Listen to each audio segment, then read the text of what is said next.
YouTube channel सीनू geography classes. देखिए हमारे यहाँ 11th क्लास की एनसीईआरटी की ज्योग्राफी बुक भारत भौतिक पर्यावरण हमारे यहाँ कंटिन्यू चल रही है और उसमें हमारा चैप्टर चल रहा है 7th chapter, last and final chapter of this book, 7th chapter natural hazards and disasters, यानी प्राकृतिक संकट और आपदाएं। इसके फर्स्ट 7 पार्ट हमने कर लिए हैं, वो आपको डिस्क्रिप्शन बॉक्स में मिल जाएंगे। आज हम करेंगे 8 पार्ट। प्लीज चैनल को सब्सक्राइब कीजिएगा ताकि मेरे अगले वीडियो के नोटिफिकेशंस आपको मिल सके। चलिए अपना टॉपिक स्टार्ट करते हैं। देखिए नेचुरल हैजार्ड्स एंड डिजास्टर्स में हम कर रहे हैं क्लासिफिकेशन ऑफ डिजास्टर्स, यानी आपदाओं का वर्गीकरण, और इसमें हमारा कंटिन्यू चल रहा है ड्रॉट यानी सूखा। देखिए ड्रॉट में हमने इससे पहली वाली वीडियो में क्या पढ़ा था कि किस तरह से इंडिया में ड्रॉट की सिचुएशन क्रिएट होती है और किस तरह से इंडिया को अलग अलग कैटेगरीज में डिवाइड किया गया है कि कहां पर सूखा ज्यादा पड़ता है किन एरियाज में इंडिया के, और कहां पर सूखा कम पड़ता है, कहां पर सूखा मीडियम पड़ता है। तो इस तरह से ड्रॉट को अलग अलग कैटेगरीज में डिवाइड किया गया है। देखिए आज हम करेंगे कि ड्रॉट के कॉन्सिक्वेंसेस क्या होते हैं, यानी सूखे के परिणाम क्या होते हैं। देखिए पर्यावरण और समाज दोनों पर सोपानी प्रभाव पड़ता है सूखे का। देखिए ड्रॉट में क्या होता है, ड्रॉट में सब कुछ सूख जाता है, पानी की बहुत कमी हो जाती है। तो ड्रॉट का एनवायरनमेंट पर और सोसाइटी पर दोनों पर सोपानी प्रभाव पड़ता है। देखिए सोपानी प्रभाव का मतलब होता है कैस्केडिंग इफेक्ट्स। कैस्केडिंग इफेक्ट्स का मतलब होता है कि अलग अलग डायमेंशंस में सूखे के क्या है इफेक्ट पड़ते हैं। किस तरह से अलग अलग डायमेंशंस में सूखे के इफेक्ट पड़ते हैं। देखिए जैसे फसलें बर्बाद होने से अन्न की कमी हो जाती है। देखिए फसलें बर्बाद क्यों होती हैं?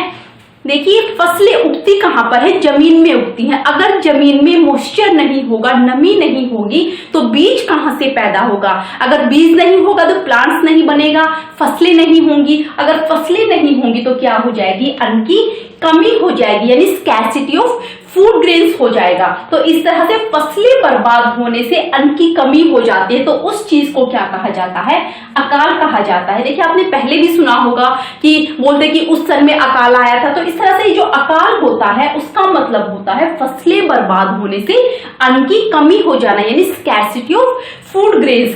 सेकंड क्या होता है, चारा कम होने की स्थिति। देखिए चारा कम होना मतलब शॉर्टेज ऑफ फोडर्स।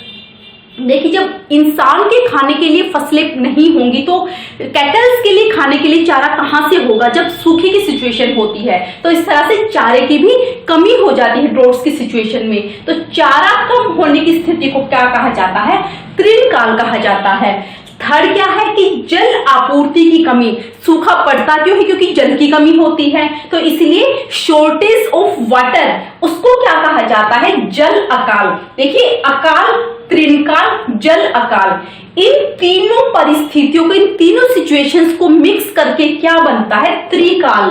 देखिए अकाल, तृणकाल और जल अकाल तीनों का एक मतलब कॉम्बिनेशन क्या होता है, उसको त्रिकाल बोला जाता है, जो बहुत ही विध्वंसक होता है, डिस्ट्रक्शन होता है, जिसमें डिस्ट्रक्शन किसका होता है, लाइफ का होता है।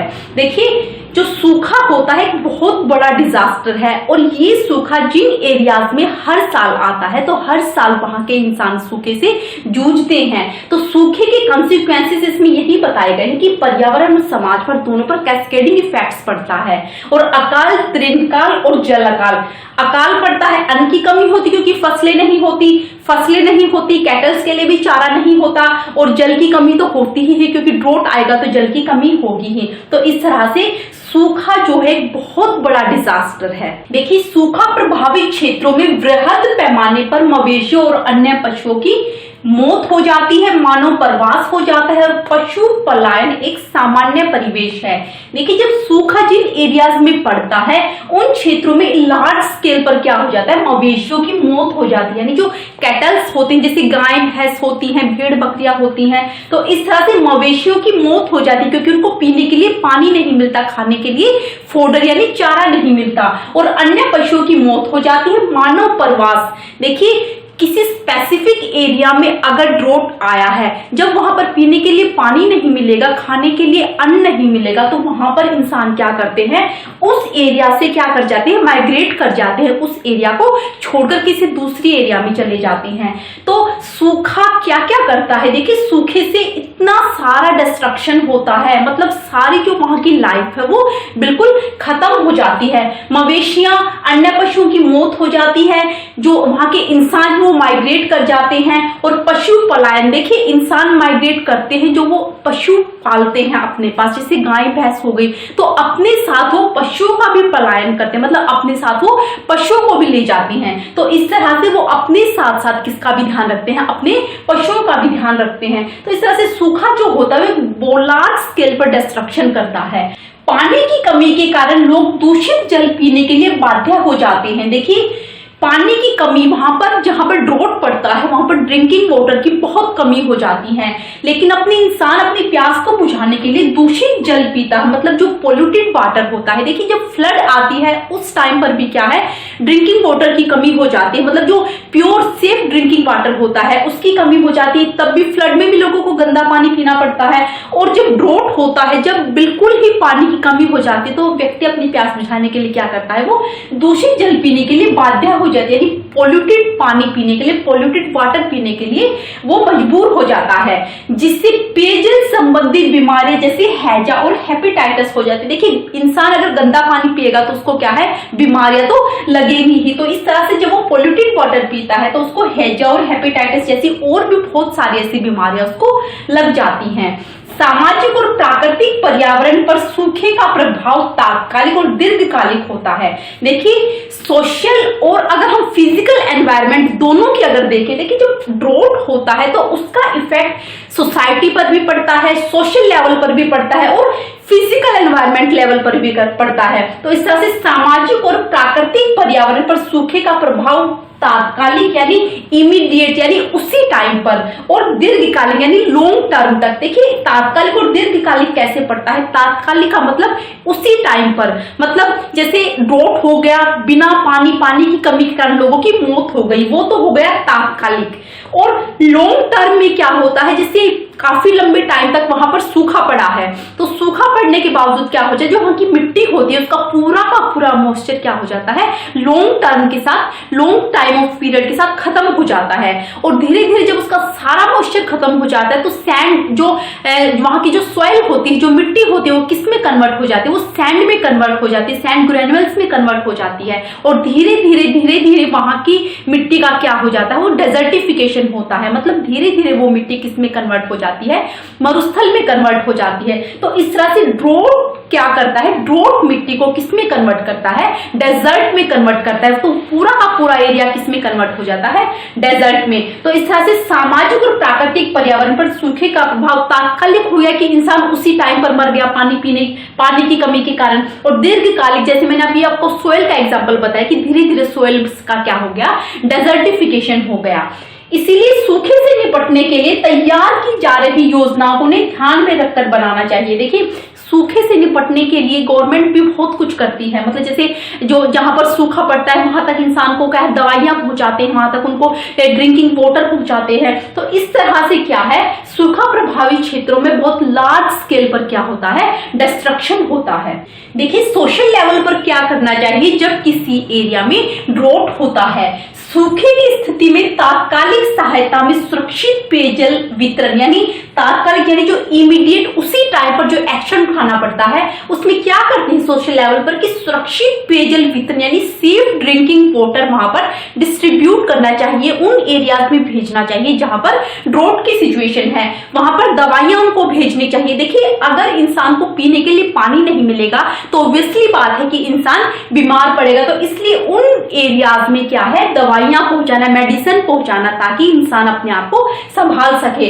पशुओं के लिए चारे और जल की उपलब्धता, देखिए इंसान के साथ साथ वहां पर जो कैटल्स हैं, जो पशु हैं, उनका भी ध्यान रखना जरूरी है। तो उनके लिए भी फोडर और उनके लिए भी पानी की जरूरत है। तो इस तरह से पशुओं के लिए भी चारे और जल की वहां पर उपलब्धता, जल वहां पर उनके लिए पहुंचाना, लोगों और पशुओं को सुरक्षित स्थान पर पहुंचाना। देखिए जहां पर ड्रॉट बहुत बड़ी सिचुएशन जहां पर बन जाती है, बिल्कुल ड्रॉट खत्म होने का नाम नहीं लेता, तो उन प्लेसेस से लोगों और पशुओं को सेफर प्लेस पर शिफ्ट करना, यानी ऐसे प्लेसेस पर उनको ले जाना जहां पर ड्रॉट नहीं है। तो इस तरह से सोशल लेवल पर यही काम, यही चीज होती है कि सूखे की स्थिति में तात्कालिक मतलब पेयजल मतलब सेफ ड्रिंकिंग वाटर वहां तक पहुंचाना, मेडिसिन पहुंचाना, पशुओं के लिए फोडर और जल की उपलब्धता करवाना और लोगों को सेफर प्लेस पर शिफ्ट करना।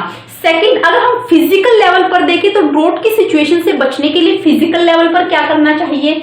देखिए, भूमिगत जल के भंडारण का पता लगाना, मतलब जो अंडरग्राउंड वाटर टेबल है उसका पता लगाना, उसकी मॉनिटरिंग करना कि वहां पर वाटर का जो लेवल है वो कितना है। तो इस तरह से भूमिगत जल के भंडारण से क्या होता है कि वाटर लेवल का अगर हमें पता चल जाता है उसकी मॉनिटरिंग से, तो उससे ये होता है कि वहां पर जो पॉपुलेशन रह रही है उस पॉपुलेशन को कम या ज्यादा वहां पर किया जा सकता है। मतलब वो पानी, उस एरिया का जो वाटर टेबल है वो कितनी पॉपुलेशन को सस्टेन कर सकता है, कितनी पॉपुलेशन को पानी, मतलब उनको पानी उपलब्ध करा सकता है। तो इस तरह से भूमिगत जल यानी अंडरग्राउंड वाटर टेबल का अगर हमें पता चल जाता है तो उसके अकॉर्डिंग वहां पर पॉपुलेशन को सेट करना, ये सब क्या होता है, फिजिकल लेवल पर ये सारे काम होते हैं।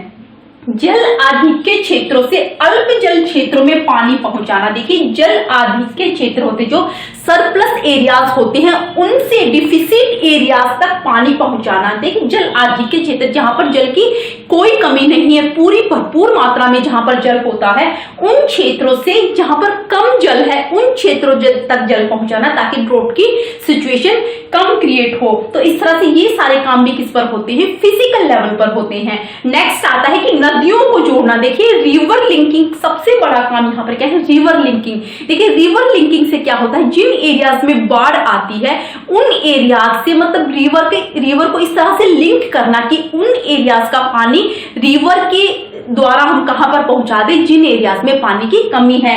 तो रिवर लिंकिंग सबसे बड़ा यहाँ पर एक काम है जिसके द्वारा ड्रॉट को बहुत कम किया जा सकता है। मतलब जिन एरियाज में ज्यादा पानी होता है, हर साल बाढ़ आती है, इस तरह से रिवर लिंकिंग हो कि उनका पानी कहां पर चला जाए, डिफिसिट एरियाज में चला जाए जहां पर पानी की कमी होती है। बांध जलाशयों का निर्माण करना। देखिए, जो रिजर्वायर्स होते हैं, डैम होते हैं, उनका कंस्ट्रक्शन करना किसी लिए, ताकि पानी को स्टोर करके रखा जा सके। जब पानी की कमी होती है उन दिनों में बांध और जलाशयों का पानी यूज किया जा सके। तो इस तरह से ये कुछ सोशल और फिजिकल लेवल पर यहाँ पर बात हो रही है। सोशल लेवल पर हमें तात्कालिक यानी इमीडिएट सिचुएशन वहां पर मतलब क्रिएट करनी चाहिए कि जैसे पेयजल हमें क्या है उसी टाइम पर पानी की जरूरत होती है जब इंसान को प्यास लगती है। मतलब इमीडिएट ये सारे सिचुएशंस, ये सारे काम हमें करने चाहिए ताकि इंसान मरने से बच जाए। और ये कुछ फिजिकल लेवल है जिनसे हमें पानी का पता चल सके कि उस एरिया में कितना पानी है और वो कितनी पॉपुलेशन को सस्टेन कर सकता है। देखिए, नदियां जोड़ने के लिए द्रोणियों की पहचान करना, मतलब जो रिवर लिंकिंग होती है उनके लिए उनकी द्रोणियों की पहचान करना जिससे कि रिवर लिंकिंग अच्छी प्रकार से की जा सके। नेक्स्ट आता है कि भूमिगत जल भंडारण की संभावना का पता लगाने के लिए सुदूर संवेदन और उपग्रहों से प्राप्त चित्रों का प्रयोग करना। देखिए, सुदूर संवेदन क्या होता है कि रिमोट सेंसिंग, मतलब जो रिमोट सेंसिंग सैटेलाइट इमेजेस होती है जो ऊपर से कैप्चर की जाती हैं, उनके द्वारा हमें ये पता चल जाता है कि किन एरियाज में ड्रॉट की सिचुएशन क्रिएट होने की संभावना है और किन एरियाज में पानी की कमी नहीं है। तो इस तरह से रिमोट सेंसिंग सैटेलाइट इमेजेस की सहायता से भी हमें ये पता चल जाता है कि भूमिगत जल भंडारण की संभावना कहां पर कितनी है। नेक्स्ट आता है कि सूखा प्रतिरोधी फसलों के बारे में प्रचार प्रसार सूखे से लड़ने के लिए दीर्घकालिक उपाय है। देखिए, सूखा प्रतिरोधी फसलें जो रेसिस्टेंस क्रॉप होती है, मतलब जिन क्रॉप्स को उगने के लिए पानी की बहुत कम जरूरत होती है, तो इस तरह से इन बातों के बारे में लोगों को जानकारी देना, प्रचार प्रसार करना ताकि लोग उन एरियाज में वही फसलें लगाएं जिनके लिए पानी की बहुत कम जरूरत होती है। फॉर एग्जाम्पल, जैसे राइस है, राइस को उगने के लिए पानी की बहुत ज्यादा जरूरत होती है, तो इस तरह से उन एरियाज में राइस जैसी फसलें ना लगाएं, केवल सूखा प्रतिरोधी फसलें ही लगाएं। तो इस तरह से सूखा प्रतिरोधी फसलों के बारे में लोगों में प्रचार प्रसार करना सूखे से लड़ने के लिए एक बहुत बड़ा मतलब दीर्घकालिक उपाय है। वर्षा का जल सलवन सूखे का प्रभाव कम करने के लिए महत्वपूर्ण भूमिका निभाता है। देखिए, जल सलवन क्या होता है, रेन वाटर हार्वेस्टिंग। देखिए, वाटर को हार्वेस्ट करना चाहिए, जैसे छतों पर पानी इकट्ठा होता है बारिश का, इस तरह से पानी को स्टोर करके रखना चाहिए जिससे कि सूखे का प्रभाव, इफेक्ट सूखे का बहुत कम हो सके। देखिए, रेन वाटर हार्वेस्टिंग भी बहुत बड़ा ऐसा काम है जिसके द्वारा भी हम पानी को बहुत अधिक मात्रा में स्टोर कर सकते हैं, पानी को बचा सकते हैं। तो ये कुछ कॉन्सिक्वेंसेस थे सूखे के और किस तरह से हम सूखे के बचने के लिए हमें क्या क्या सोशल लेवल पर हमें क्या क्या करना चाहिए और फिजिकल लेवल पर हमें क्या क्या करना चाहिए। तो इस तरह से ये सब बातें यहाँ पर बताई गई है। देखिए यहाँ पर हमारा सूखा ड्रॉट जो डिजास्टर है, जो आपदा है, वो यहाँ पर कंप्लीट होती है। नेक्स्ट वीडियो में हम करेंगे लैंडस्लाइड यानी भूस्खलन। तो आज के लिए बस इतना ही। आई होप आपको ये ड्रॉट सूखा क्लियर हुआ होगा। मिलते हैं नेक्स्ट वीडियो में नेक्स्ट टॉपिक के साथ। Thanks for watching and good bye.